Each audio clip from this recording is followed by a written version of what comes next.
Well, the New York Red Bulls are set for the playoffs this week, and they will literally kick things off against Columbus Crew in a best-of-3 series that starts tomorrow night.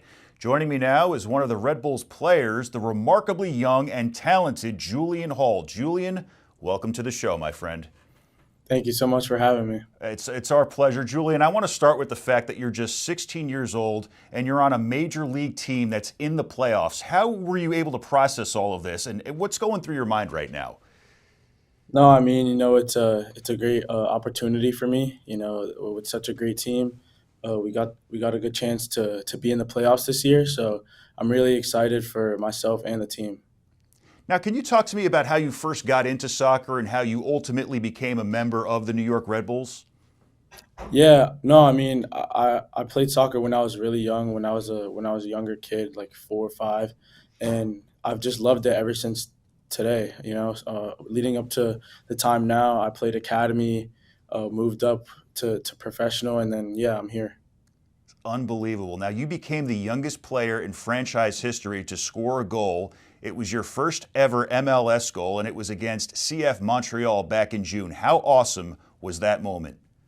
Yeah, it was a crazy moment for myself. I've dreamed of it since I was a little kid, and yeah, it was pretty crazy to process. It didn't seem real until really after the game, but yeah, it was a great moment for myself, and I was happy to help the team.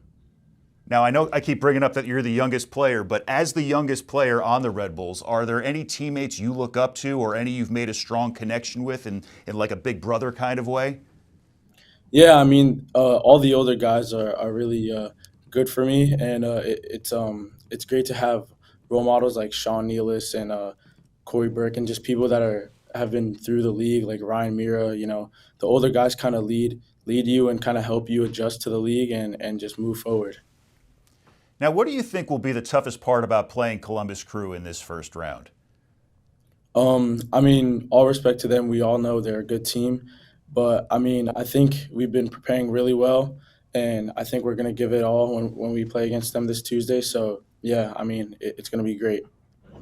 Now, the Red Bulls have qualified for 15 straight postseasons. That's the longest streak in MLS history and almost your entire lifetime, if you think about it. What would you say makes this team so good year in and year out? I think something that separates us from every team out there is just our mentality. We fight for everything until the postseason, and I think it shows. 15 years straight we've been making the playoffs. So hopefully this year we can really punch in our ticket for the final. Well, Julian, thanks for coming on and good luck in the playoffs, pal. Thank you so much. Head over to ONNJ.com for the latest news and sports anytime.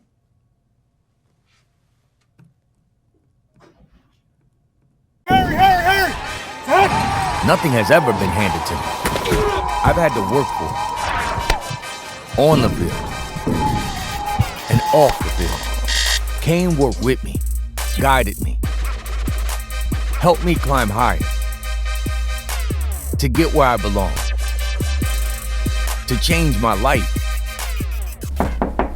Hey, welcome to the team. Cougars climb higher. Kean University.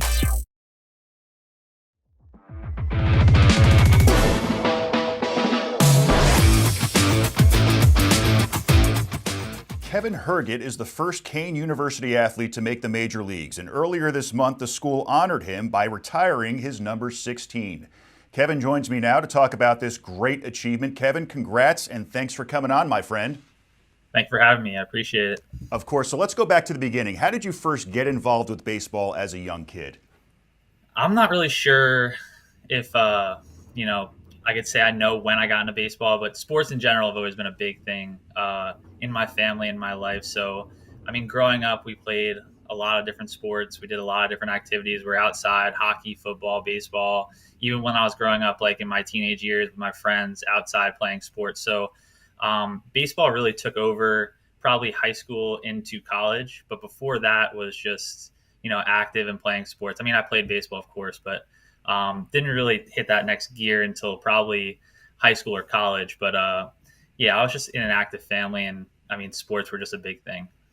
And it worked out for the better that you chose baseball. Now, you're a Jersey boy born in Teaneck, and you chose Kean University. Tell me the reasoning behind staying close to home.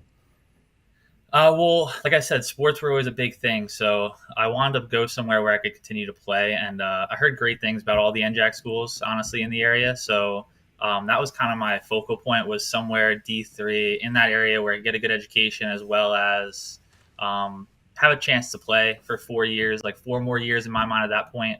And then, Kean came about with a teammate of mine, Nick Romagli. I played Legion ball with him. He was going to Kean. The coach saw me, did the whole, visit, saw the facilities, kind of fell in love with the facilities. It's a, D1 campus in a D3 school. It's really, everything's really nice. And obviously they were good. They were winning. I wanted to go somewhere I thought I could play. And that kind of had just everything for me. So obviously schooling too, we had a good math and science program that I was in, but from a sports perspective, you kind of you walk around that campus, you kind of fall in love with it, especially the sports facilities. So that was a big pull at the time as well. But yeah, somewhere I could stay close, play sports, get an education. Then in my mind, then just move on after that. But it obviously went a little bit further. And it does feel like a D1 school. Now, you get drafted by the Cardinals back in 2013, and after grinding it out in the minor leagues for the better part of a decade, you finally get called up to the big leagues with the Tampa Bay Rays in 2022 at the age of 31. Now, how special was it finally making it to the show and knowing that all the hard work eventually paid off? Yeah, words can't really describe it. I've always been, working under the philosophy of I wanted to play baseball. I like baseball. I like the process of baseball. I wanted to play for as long as I could. And obviously you get to a point where you want to get to that next level just like anybody else. And at that point for me, it was the big league. So the feeling once, especially after 10 years of I guess grinding it out and working and doing all this stuff, it's not really, you can't really put words to it. It's just an amazing feeling, an amazing accomplishment. And, at the time I was in shock, I guess that you'd say. You don't really understand it. You don't really realize it until, you're watching, Sports Center the next day or that night, and you're like, whoa, I was just there on that mound. But it's an amazing feeling. And obviously it was a long time to get there, but I fell in love with the process of trying to get better. I fell in love with baseball. So as much of a grind it might seem like, it was not the worst job to have, to play baseball for 10 years before that too.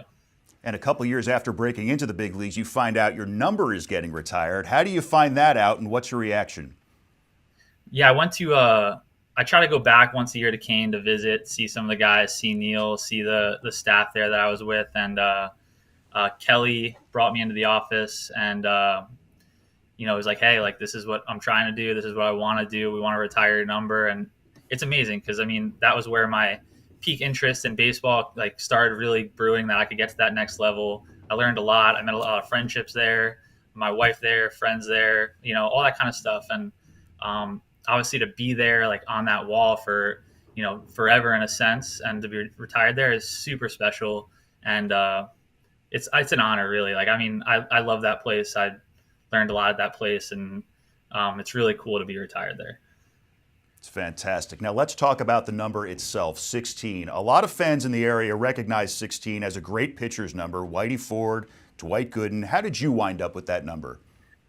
Honestly, I think my dad was number 16 growing up. I remember I think finding one of his jerseys or something like that at one point, and I had it in travel ball, and it just kind of stuck with me. If there was, you don't really have a choice at times. If you're a freshman in high school, it's whatever's number is available. I think I was 2 my freshman year, and then as soon as 16 came about, I was I'm going to snag that. And then college, it just lucked out that a senior graduated the year before at 16, so I could snag it there.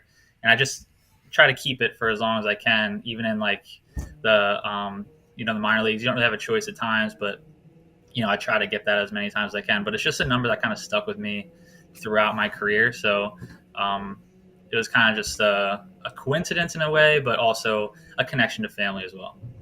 Now take us through the ceremony, and who were some of the people in attendance you were happy to see? Yeah, a lot of teammates, a bunch of teammates came who, I was friends with for a long time, still I'm really close friends with. And a lot of old teammates. Obviously my parents, my brother and family came, my aunt and uncle. So that was really cool as well. But it's also really cool seeing, old teammates and where they are at that point in life too. One of them has 3 kids, the other 2 have a kid and just had a kid, and kids on the way. It's just a cool thing to go.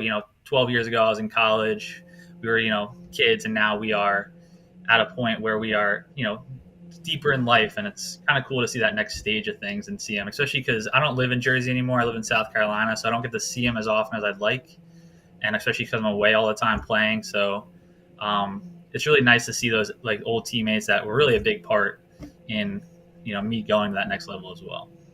And Kevin, last question. It took you 9 years to make it to the big leagues after getting drafted. What advice do you have for people chasing a dream that may not be happening as quickly as they'd like?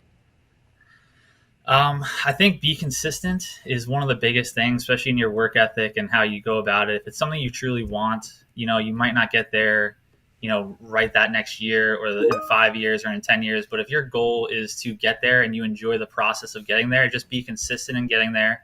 Keep your head down, work, and you'd be surprised. If you keep your head down and work, you'll look up and, 10 years, you're going to be right where you want it to be. So I think that's one of the biggest things is, work to be better every day, keep your head down, just work hard.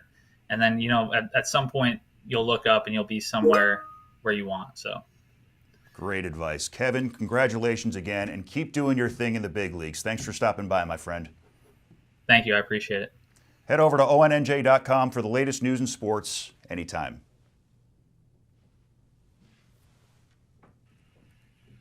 Some of the biggest challenges I face as a student athlete is managing my athletic work and my schoolwork. To prevent our student athletes from falling into academic distress, we created a program called Gamer. Each team works with an athletics academic liaison to increase graduation and retention rates. The turning point that I saw is my grades went up. What has helped me the most is definitely tutoring. My academics have just skyrocketed. The ultimate goal is for our student athletes to have that championship moment on the field and day of graduation.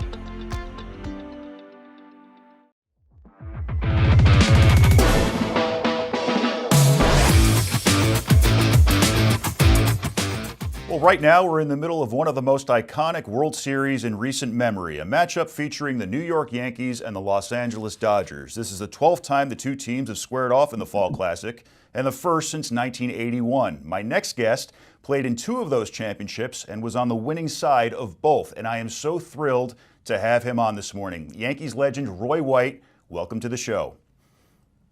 All right, great to be with you. Thanks, Roy. So how excited are you about this matchup, and does it bring back any memories for you?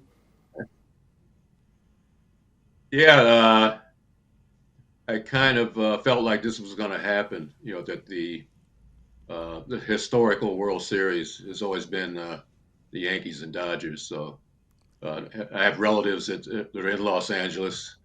My brother, they're all Dodger fans. So I called him several days ago and said, look out, the Yankees are coming your way now. So I was excited about it. It should be a great series. They're down 2-0 right now, but we were down 2-0 in 1978 and came back and won 4 straight. So anything can happen.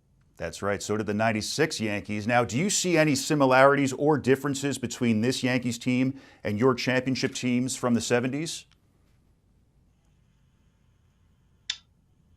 Our team didn't rely on the home run as much. I think we had more guys that were contact hitters.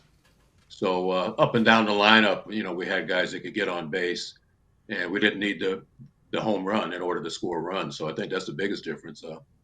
The Yankees rely on the home run a lot more than we did. Now, you touched on this point. You're from Compton. The Dodgers moved to Los Angeles in 1958 from Brooklyn when you were a teenager. What was it like for you playing in the World Series in 77 and 78? Because on the one hand, your loyalty is to the Yankees, but on the other, you're playing against your hometown team. So how did you navigate that? Really no problem. Another thing is that Reggie Smith was playing for the Dodgers, and Reggie both came from the same little league, both went to the same high school and played on the same high school team. I was like a senior though, and he was a freshman. So that was really great to get a chance to play against one of my childhood friends. And I never was really a Dodger fan as a kid growing up. Surprisingly, my favorite teams were the Cincinnati Reds and the Cleveland Indians, mainly because I thought they had the most colorful uniform. So, that's what you do when you're 10 or 11 years old. You pick the coolest colors. Yeah. Exactly. Another thing is that 77, we won that World Series, and and I wasn't totally happy because I only made 2 appearances in that series as a pinch hitter. So I felt like I really wasn't a part of it. And in retrospect, I regret, that I thought about it that way. That I was a little too selfish thinking about myself and didn't get to enjoy it. I thought I was going to play against the right-handed pitchers. I was told that by Billy Martin, and Billy didn't keep his word. He didn't start me in any of the games. So I was bitter about that. 1978, totally reverse. I played every game in the World Series. And as you said, my hometown, so I had relatives there. That was the other thing that made it tough about 77 is, my dad and my mom and my relatives are all out there, and I didn't appear really, didn't start in any of those games. And 78, I played every game and also had a pretty good series along with a bunch of us other guys. And so it was great, to win that one in 1978 especially. You did have a great series in 78. Now, you touched on this before. The Yankees are down 2-0. Certainly not an insurmountable lead. We've seen the Yankees come back from a 2-0 deficit before, and now they're back in the Bronx for the next 3 games. So do you think the home atmosphere could help the Yankees get back in this series? Yeah, I think so. That's what happened with us in 78. We lost the first 2 games in Los Angeles, and then came back in Game 3. And that was the game that Greg Nettles had like 5 great plays at third base to stop a lot of Dodger rallies. And we had all of our fans behind us, and we won that game, and we just caught fire after that. So it's always great to be in front of your hometown crowd. So it should be a positive for the Yankees tonight. Now, New York and Los Angeles are the country's 2 biggest markets. Knowing that so many people are watching, can that affect a player's performance even at the major league level? We're used to playing before big crowds. Of course, the World Series is different because there's a lot more on the line. So, and everybody wants to have a good series. So it's a little more pressure on you. So you really have to kind of tune everything out and try to relax and play your game. And that's the biggest thing. And in these playoffs and World Series, sometimes you go in with a hot bat, and sometimes things can turn cold for you, and it's tough to get your timing back in a short period of time. So that's always a tough part, being in a series like this here. Yeah. And lastly, Roy, what would you say has to change in this series for the Yankees to secure their 28th World Championship title? Well, they need, I think the bottom half of the order has got to be able to do a lot more. You can't just depend on Soto and Judge and Stanton to do all the heavy lifting. And that was the difference with us in 1978. Bucky Dent was the MVP. And he was our number 8 hitter in the lineup. We also had Brian Doyle that had a great series, hit 500 in 3 or 4 games there. We had Lou Piniella, so we had guys from 5, 6, 7, 8, and 9 that really contributed greatly. So if that could happen with the Yankees, I think they could win it. Time will tell. We will see, and we will root them on. Yankees legend Roy White, thanks so much for taking the time this morning. All right, great to be on with you. Thanks again. Head over to ONNJ.com for the latest news and sports anytime.